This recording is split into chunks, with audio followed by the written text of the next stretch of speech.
అండి సద్దన్నాన్ని ఇలా చేసుకోండి, మనకు ఆరోగ్యానికి చాలా మంచిదండి. ఇప్పుడు సద్దన్నం చేయడానికి ఒక కప్పు రైస్ని వండుకోవాలి.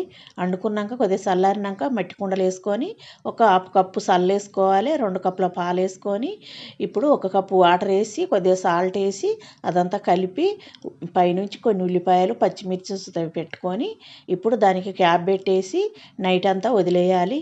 మనకు ఉదయానికి చూడండి మంచిగా ఫర్మెంటేషన్ అయి ఉంటుంది. దాన్ని ఇప్పుడు మనం ఉల్లిపాయలన్నీ పచ్చిమిర్చి అంతా తీసేసుకొని ఇప్పుడు దాంట్లో కొన్ని కొన్ని వాటర్ వేసి దాన్నంతా బాగా కలుపుకోవాలి. చూడండి ఒక కప్పు వాటర్ పడతాయి. వాటర్ వేసి మంచిగా కలుపుకోవాలి, అప్పుడే టేస్టీగా ఉంటుంది. ఇలా ట్రై చేయండి, టేస్ట్ అయితే చాలా బాగుంటుంది. మనకు ఆరోగ్యానికి చాలా మంచిది.